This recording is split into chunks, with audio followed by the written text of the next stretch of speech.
Olá, eu sou a Carole e faço parte da equipe psicossocial do Sejusc Famílias. Esse é o nosso podcast falando de famílias. Aqui nós vamos conversar sobre temas relacionados à mudança no contexto familiar, conflitos e transformações. E no episódio de hoje, Daniel Vitor, que faz parte da equipe de psicologia, e Letícia Braga, que faz parte da equipe do serviço social, irão falar sobre o tema Ninho que não esvazia, o fenômeno da geração canguru.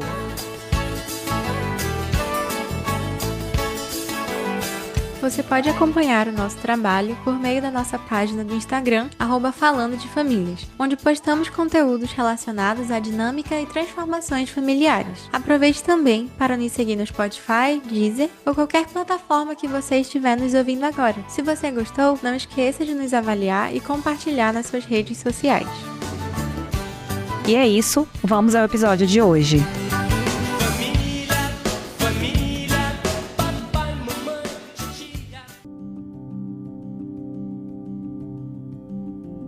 Houve um tempo no Brasil, ali nas décadas de 60 e 70, em que o maior sonho de qualquer jovem era fazer as malas e sair da casa dos pais. Trocar um conforto do lar por qualquer espaço próprio era o grande sinônimo de liberdade e o principal rito de passagem para a vida adulta. Mas de lá para cá, as dinâmicas familiares se transformaram profundamente e nós estamos diante de um novo cenário. Hoje vamos falar sobre o fenômeno cada vez mais presente nos lares brasileiros, a chamada geração canguru. Estamos falando de jovens adultos, geralmente na faixa de 25 aos 34 anos, que tomam uma decisão que contrasta com as gerações anteriores. Em alguns casos, mesmo tendo independência financeira e condições de se sustentar sozinhos, eles optam voluntariamente por continuar morando na casa dos pais. Essa escolha, no entanto, é impulsionada por uma grande variedade de motivos. No âmbito social, por exemplo, pesam as incertezas econômicas e uma mudança cultural que redefiniu o que significa tornar-se adulto, levando os jovens a priorizarem suas carreiras e vivências ao invés de buscar o casamento precoce. Já no campo emocional, a casa se transformou em um verdadeiro refúgio diante de um mundo instável. A afetividade já funciona como o grande motor dessa dinâmica, suprindo a necessidade humana de pertencimento e oferecendo um convívio marcado por forte cumplicidade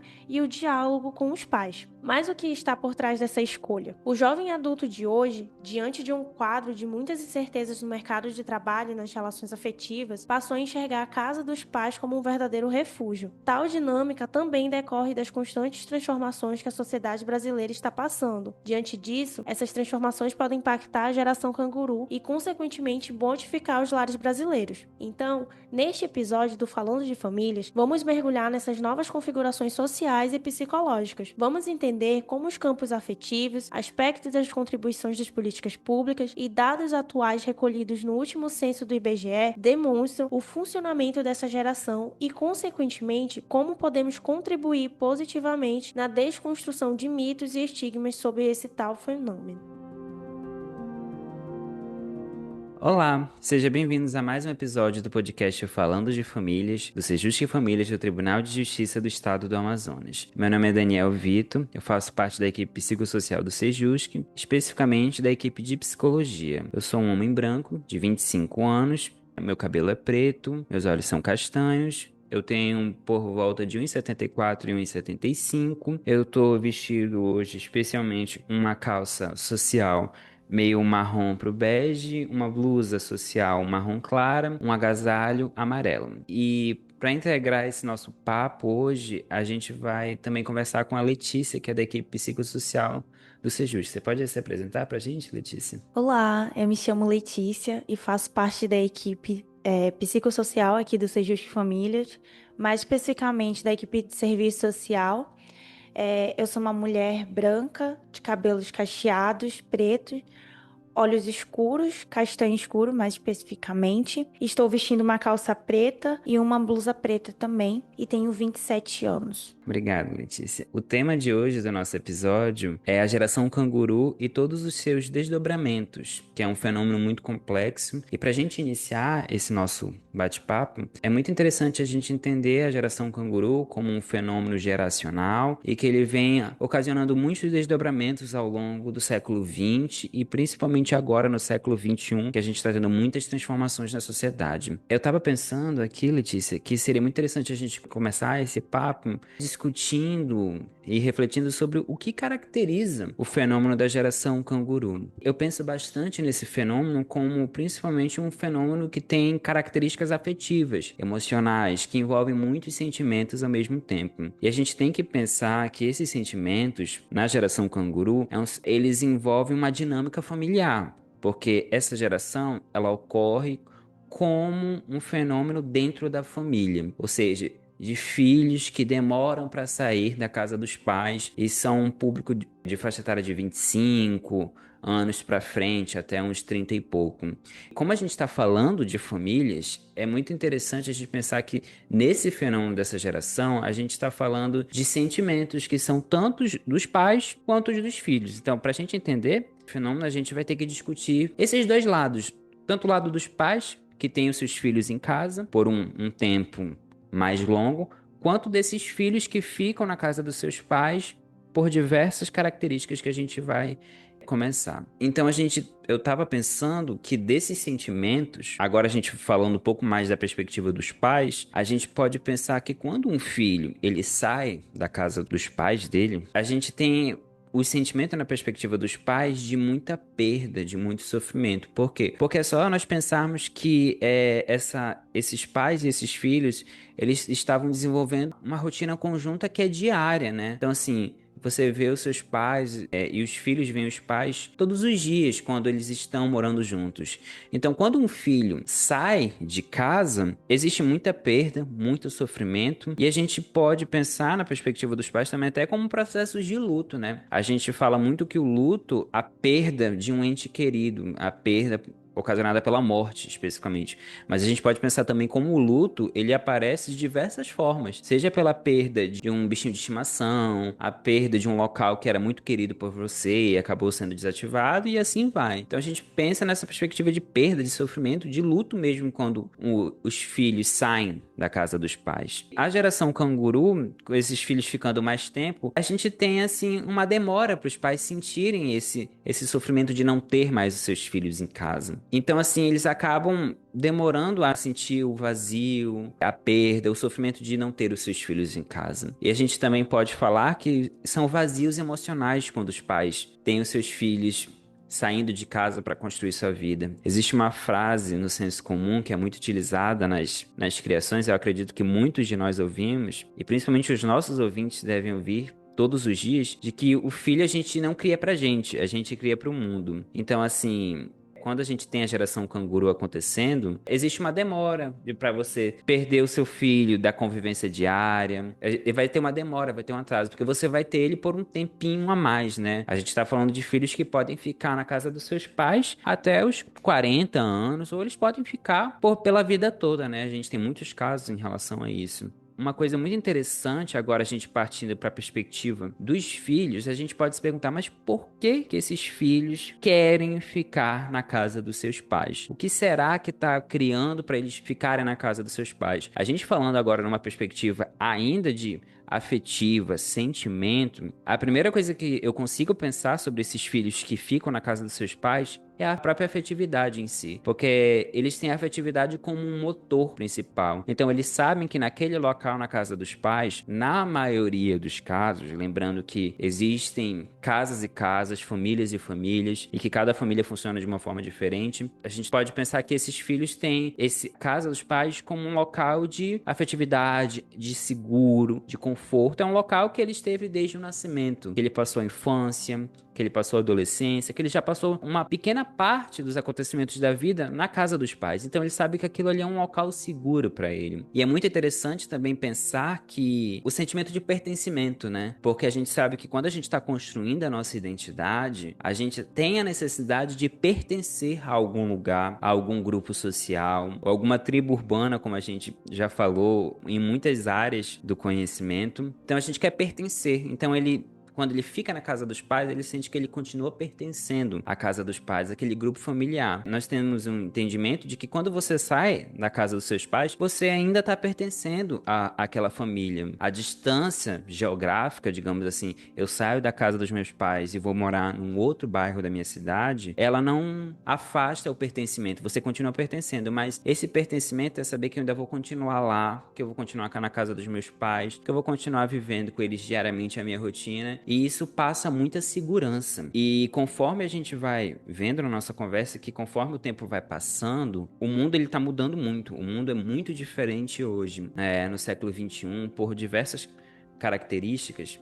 Então a gente percebe que tem filhos que ficam na casa dos seus pais também numa perspectiva afetiva pelo cuidado. Ou seja, eu cuido de você e você cuida de mim. Então assim, ele cuida dos pais deles, então, e os pais continuam cuidando deles, seja lá qual for as características de cuidado que a gente está falando, de repente compartilhar contas, compartilhar responsabilidades, tarefas de casa mesmo, como por exemplo lavar louça, limpar banheiro, todas essas coisas. Então a gente tem um cuidado compartilhado. Eu também consigo imaginar que tem muitas famílias que permanecem na geração canguru por influência de características como por exemplo a fé e a própria tradição. Existem muitas famílias antigas que a gente percebe que por gerações que continuaram mantendo os seus filhos em casa por uma questão de tradicionalidade e até mesmo por uma questão de religiosidade, a gente tem aí um fenômeno também da geração canguru aparecendo, porque eles têm uma compreensão de que os filhos ficam na casa dos pais por características religiosas, por cuidado, pela própria tradição, onde existe essa tradição de nós temos que a família ficar unida. Então, assim, é uma questão tradicional mesmo, assim, e que caberia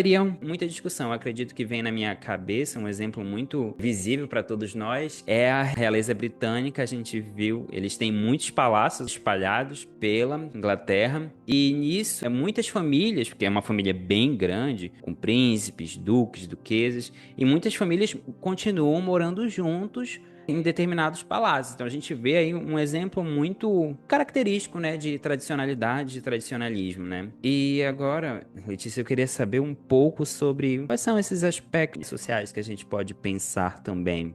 Daniel, é bem interessante a gente pensar, né, nessa perspectiva do afeto para entender um pouco sobre como ocorre o fenômeno da geração canguru. Mas, para além disso, é interessante também a gente pensar no contexto, né, em que nós vivemos. Nós vivemos em uma sociedade em que, né, a vida ela vai fluindo e vão existindo diversas transformações, tanto na forma como os pais criam os seus filhos, né, ou até mesmo a gente pensar assim num cenário em que a gente existe, né, um cenário ali social. E a gente pensando nessa perspectiva, assim, digamos mais histórica, é interessante a gente abordar e relembrar como que era, por exemplo, a criação dos nossos pais, dos nossos avós, como que eram essas gerações anteriores às nossas. E é interessante a gente pensar que hoje em dia os filhos ficam ali por mais tempo na casa dos pais, e isso não é algo que aconteceu do nada, proveniente de uma transformação, de diversas transformações sociais, culturais e até mesmo econômicas. E, por exemplo, até ali meados da década de 80, 70, a gente tinha um cenário completamente diferente, né? Em que os filhos com 18 anos ou até menos, eles já tinham que estar ali com a sua vida encaminhada, saindo de casa, tendo um trabalho. E o que se entendia naquela época é que era ali o fluxo natural. Os pais criavam os filhos até mais ou menos uma determinada idade. E aqui é interessante a gente pensar também na perspectiva do que é ser adulto, né? Ali para os pais naquela época. Então, assim, antigamente você via, hoje que nós chamamos de adolescentes, né? 16, 17 anos, que já tinha uma vida de uma pessoa ali, né? Já assumia responsabilidades de uma pessoa de 25 anos em diante. Então, esse cenário ele foi se modificando e, consequentemente, as relações também. Então, por exemplo, nas gerações anteriores às décadas de 90, ou até mesmo ali, né, na década de 90, era muito comum a gente ver esse cenário, em que você tinha que já estar inserido no mercado de trabalho, buscando ali, né, a sua independência. Eu digo que a independência numa perspectiva financeira, né? E aí, hoje em dia, por exemplo, quando a gente parte, assim, dos anos 2000 em diante, a gente vê que o cenário é completamente diferente. E não dá pra gente também ignorar o aspecto de que existe uma transformação econômica, né? Existe um crescimento populacional e, consequentemente, existe ali a redução, né, das oportunidades de trabalho, de estudo. Então, por exemplo, hoje em dia, a gente sabe que o mercado de trabalho, ele é muito mais exigente, né? E muitas das vezes são pessoas que estão qualificadas, mas que não conseguem se inserir no mercado de trabalho e acabam ficando ali por mais tempo na casa dos pais. Mas a gente também pode pensar por uma outra perspectiva. O Daniel trouxe a questão do afeto, né? Eu trouxe aqui um pouco da questão econômica, de você não conseguir se inserir no mercado de trabalho, mas também tem outra perspectiva, de que às vezes os filhos querem ficar na casa dos pais e vão assumindo responsabilidades da vida adulta. Eles não deixam de ser adultos porque eles moram com os pais. Então, por exemplo, tem perspectivas diferentes. Eu moro na casa dos meus pais para que, né, eu tenha condições de me proporcionar um padrão de vida melhor. Porque se eu morasse sozinho, eu não conseguiria manter esse padrão de vida. E aqui eu incluo, por exemplo, você investir no seu estudo, você investir em viagens, ou até mesmo ajudar os seus pais, né, financeiramente falando. Então, é interessante a gente fazer também essa ligação, porque essas transformações, elas são visíveis, né? Achei muito interessante as contribuições da Letícia, porque ela traz assim um olhar bem importante assim sobre o contexto histórico, né? O contexto de uma sociedade. Lembrando que nós não podemos falar nada sobre um conceito, uma situação ou uma relação sem observar o mundo que essa pessoa está vivendo, porque o mundo onde você vive, ele vai, a década que você vive, o mundo onde você vive, o ano onde você vive, ele vai dizer muito dos conceitos, das relações sociais. E pensando nisso, eu estava me lembrando que há algum tempo eu assisti um filme dos anos 2000, muito interessante, que acabou casando com esse filme que eu assisti, que ele é um filme de 2006, que o nome é Armações do Amor. Ele é um filme assim de 1h30, assim, ele passou algumas vezes na famosa Sessão da Tarde. Os protagonistas deles são o Matthew McConaughey, que é o ator de Interestelar, e a Sarah Jessica Parker, que é a atriz de Sex and the City.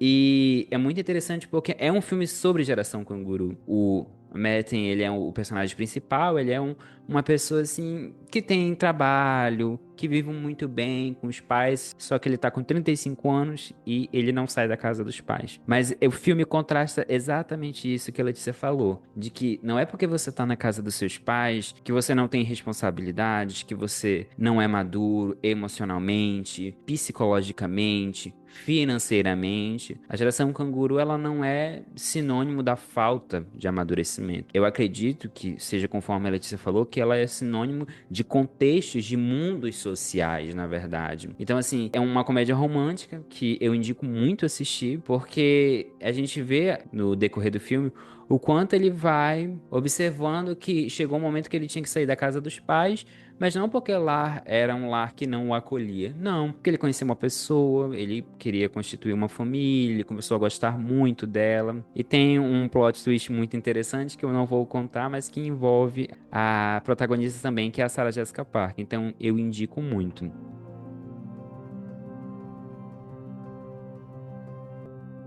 E como a gente está falando de anos 2000, a gente tem que entender o Brasil dos anos 2000 e esse Brasil de agora, e principalmente das políticas públicas desse Brasil, políticas de emprego e de renda, e como elas influenciam o jovem dessa faixa etária da geração canguru a sair de casa e, consequentemente, né, como isso influencia a permanência em casa. Então, você pode falar um pouquinho pra gente, Letícia? Sim, Daniel. É bem interessante a gente pensar também, por exemplo, no cenário brasileiro, né, a questão das políticas públicas de emprego e renda e como elas acabam impactando nessa questão da autonomia dos jovens, do momento em que eles vão sair de casa. E não tem como a gente não abordar, né, nessa discussão, porque, como eu disse lá no início, o contexto de que os nossos pais, a nossa geração, a geração anterior à nossa, vivenciou era completamente diferente. Então, a gente pensando hoje na questão da inserção, né, do incentivo profissional dessa geração, ele é completamente diferente. Hoje, por exemplo, nós temos ali no final da década de 90, início dos anos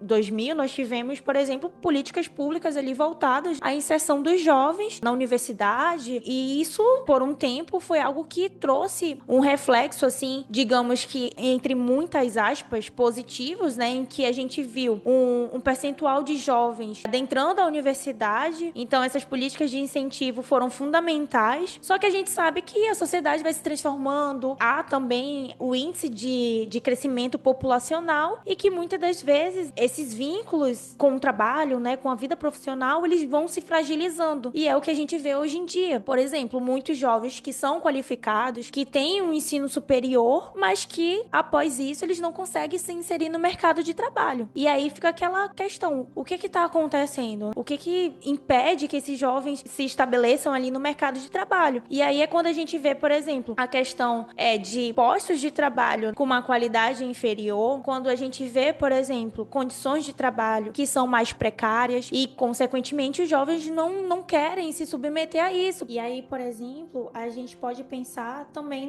nas políticas de renda, que elas também acabam influenciando essa questão da autonomia dos jovens. Então, nós temos outros programas, né, mas como Minha Casa Minha Vida, Bolsa Família. E aí, por exemplo, a gente pode pensar também nas políticas de renda, né, como, por exemplo, o Minha Casa Minha Vida, até mesmo Bolsa Família, e um programa recente que a gente tem, que é o Pé de Meia, que é um programa de incentivo para quem tá ali no período escolar, né, acaba influenciando os jovens ali buscar uma autonomia ou até mesmo se inserir no mercado de trabalho. E algo que é muito comum também, e aí eu acho interessante a gente abordar aqui, é a questão do jovem aprendiz, que é um programa que abarca ali até a idade dos 24 anos e que é uma forma também de você conseguir se inserir no mercado de trabalho. Contudo, né, eu acho que é importante a gente pensar que dentro dessa realidade existe uma predominância, né, do desemprego, e como que a informalidade, né, a precarização das relações de trabalho, como eu falei lá no início, elas acabam impactando na saída dos filhos, né, acaba sendo uma saída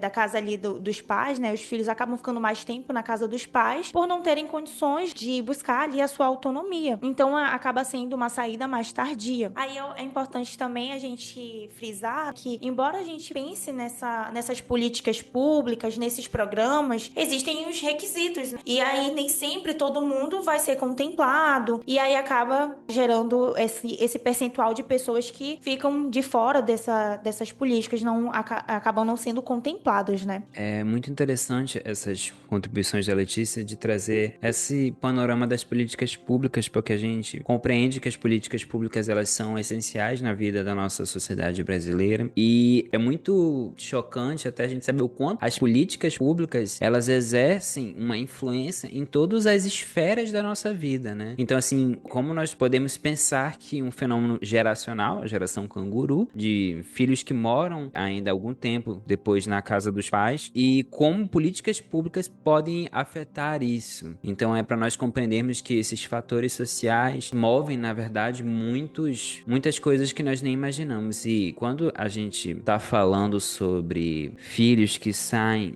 da casa dos seus pais tardiamente, porque não é naquela idade que há algum tempo atrás costumava-se a sair, né? Quando a Letícia trouxe pra gente a perspectiva do século XX, que era um outro panorama, era um outro mundo, era uma outra economia, que a saída era 18 anos, 19 anos, 20 anos. Nós também temos que pensar que, para além desses fatores sociais, dessas questões de afetividade, dessa questão de políticas públicas,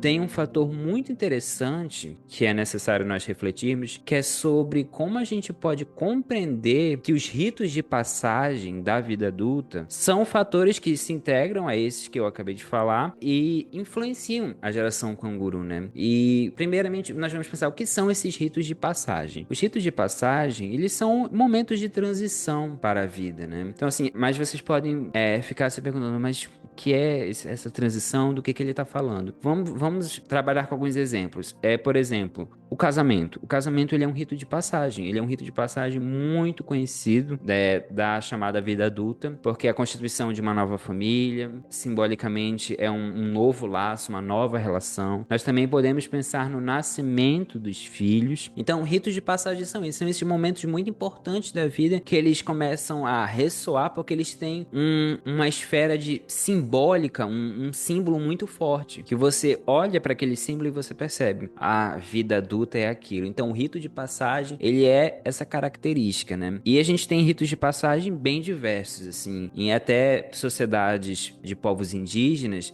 eles têm ritos de passagem até muito específicos que marcam a transição para a vida adulta. Então, assim, vamos pensar como esses ritos de passagem estão influenciando na geração canguru. Então, vamos trabalhar com os exemplos que eu acabei de dar. A constituição de uma nova família, que pode ser feita pelo casamento, pela união estável e tantos outros tipos de relacionamento, né? De formação de vínculo relacional. Então, assim, a gente sabe que o matrimônio, ele é uma coisa muito importante, ele é uma fase muito importante da nossa vida. Por mais que existam pessoas que vão escolher não se casar, não ter uma união estável, ou até mesmo, assim, desenvolver a sua vida de uma forma sozinha, né? Sem estar com um companheiro, necessariamente. Vamos pensar também na paternidade e na maternidade, que é o nascimento dos filhos, que é quando você tem o nascimento do seu primeiro filho e que você sabe que você vai ter que se reorganizar porque vai ser uma vida que você vai ter que tomar conta além da sua, que é você assumir responsabilidades, as responsabilidades parentais. Então vamos pensar nesses exemplos. Se a gente for olhar para o cenário atual do Brasil, nós vamos ter alguns indícios de que esses ritos de passagem, que são tão simbólicos, eles estão começando a entrar em declínio. Eles não são mais os mesmos do século XX. A gente tem um cenário que foi demonstrado pelo censo do IBGE, que esse censo foi realizado em 2022. Ele é bem recente, né? Então, assim, esse censo mostrou que as famílias formadas por casais com filhos representa menos da metade do total de famílias do país, ou seja, nós estamos tendo famílias que não estão tendo filhos. Então, isso mostra uma diminuição de um rito de passagem, que é o nascimento de um filho, ou seja, você constitui uma família com o seu parceiro, você vai ter uma relação, e esses ritos de passagem, digamos, da maternidade e da paternidade, ele está em declínio. Claro, nós continuamos tendo um número bem grande de nascimentos, mas a gente está começando a ver um cenário onde esse número de nascimentos está começando a cair. Outra coisa interessante sobre o próprio casamento, o matrimônio, é que pela primeira vez o percentual de união consensuais superou os casamentos civis e religiosos. Então, o que a gente está entendendo aqui também? De que o rito de passagem do casamento, aquele casamento bem tradicional como nós imaginamos, que ou ele pode ser um cartório para assinatura de um documento, ou o casamento religioso, numa igreja, com todos os convidados e tudo mais, ele também está diminuindo. A gente está vendo que uma outra forma de união está aparecendo, que é a união consensual. Então, quando a gente começa a perceber que esses ritos de passagem, eles estão diminuindo, eles não estão com um número tão alto quanto estaria no século XX, nós também podemos pensar que esses mesmos momentos simbólicos estão impactando a geração canguru. Ou seja, se nós estamos tendo famílias que não estão tendo filhos e que nós estamos vendo que outros tipos de união, que não é o casamento, estão aparecendo, então a gente percebe que existe sim um cenário onde essa geração que está ficando na casa dos pais que não sente a necessidade de passar necessariamente por esses ritos de passagem. E existem tantos outros exemplos que nós podemos imaginar aqui, como por exemplo, a entrada no mercado de trabalho, como a Letícia conversou com a gente, que um dado do IBGE também mostrou que a entrada no mercado de trabalho para pessoas de 18 anos para frente, ela é mais difícil. Então, assim, o que nós podemos perceber? Que até a entrada no mercado de trabalho pode estar sendo um pouco mais tardia. A gente tem um percentual de jovens que não está conseguindo entrar, mas, obviamente, por diversos fatores, por falta de experiência, por um mercado de trabalho bem mais exigente. Então, isso vai atrasando com que ele adentre no mundo do trabalho. Então, por que nós precisamos pensar como esses ritos de passagem são importantes para a geração canguru? Porque em um determinado momento na história da nossa sociedade, eles eram muito importantes e eles continuam tendo a relevância e a importância deles. Mas a gente vê que o cenário atual da nossa sociedade brasileira mostra que esses ritos estão caindo, que existem novas formas de viver a vida. E por que não viver a vida, viver o seu trabalho, as suas emoções, os seus sentimentos, as suas relações, junto com seus pais, que é um ambiente que você conhece desde o seu nascimento. Então, assim, dado tudo isso que nós conversamos hoje, o que nós podemos também compreender? De que a geração canguru, ela não é um sinônimo de falta de autonomia. Ela não é um sinônimo de falta de independência, seja ela financeira ou emocional. Ela não é uma falta de vontade de querer viver o mundo. Não, é você viver um mundo num local, num ambiente, numa perspectiva que você já conhece.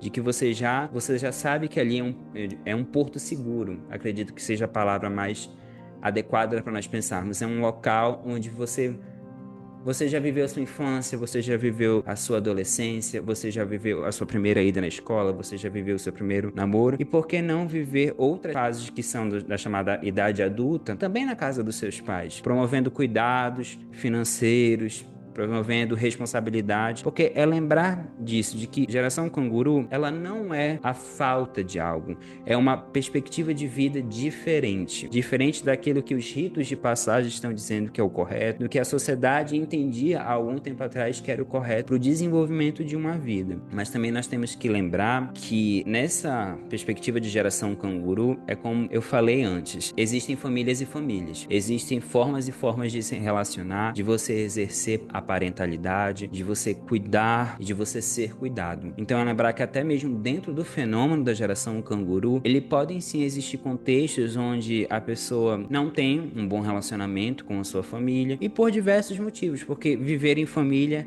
é uma relação como qualquer outra e que ela tem os seus desafios, elas têm os seus empecilhos, mas que eles podem ser manejados a depender, claro, de situação para situação. Então, é lembrar que a geração canguru, ela também vai ter os seus desafios, até mesmo porque cada um na casa dos pais tem o seu pensamento, tem a sua forma de viver, de enxergar o mundo, mas que existe sim uma possibilidade de viver em conjunto, porque isso já estava sendo desenvolvido desde a infância, desde a adolescência. Então, eu gostei muito da nossa conversa, Letícia. Eu acho que a gente pôde pensar em diversos ambientes da geração canguru e é interessante porque eu sou uma pessoa que faço parte da geração canguru, que atualmente, com 25 anos, eu ainda moro na casa da minha mãe. Então, assim, é muito interessante poder conversar sobre uma perspectiva que eu vivencio todos os dias. E eu agradeço muito pela nossa conversa. Você quer falar um pouquinho também, Letícia? Sim, Daniel. E é engraçado porque nós compartilhamos da mesma vivência, né? Eu, como uma mulher de 27 anos, eu também faço, né, parte dessa geração canguru, na qual eu ainda me encontro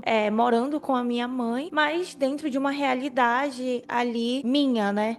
De muito atrelada ali aos cuidados, né? A minha mãe é uma pessoa que depende ali dos cuidados. Então, ali você percebe que abarca também essa geração canguru, né? E como o Daniel falou, não é só numa perspectiva financeira, né? Porque muitas das vezes os filhos têm condições, mas por afeto ou por responsabilidade, e aqui é interessante a gente pensar na responsabilidade, não no contexto material, né? De pagar uma conta, de cuidar da casa, mas de cuidar dos pais, né? Então, eu acho que é um tema que ele precisa ser considerado nas suas diversas perspectivas. Não só na perspectiva financeira, mas na perspectiva do afeto, do cuidado. E eu acho que foi uma conversa muito interessante e que foi muito enriquecedora, sabe? E trazer também um pouquinho desse relato, assim, da nossa experiência, ainda que de forma breve, mas é algo que precisa, né, ser conversado. Muito obrigado, Letícia. E vocês não esqueçam de, para mais conteúdos, acompanhar as nossas outras redes sociais do Falando de Famílias, o TikTok Falando de Famílias, o nosso Instagram. E foi isso. Até o próximo episódio.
Esse podcast foi produzido pela equipe psicossocial do Sejusc Famílias, do Tribunal de Justiça do Amazonas. Para acompanhar o nosso trabalho, acesse o Instagram e TikTok @falando de famílias.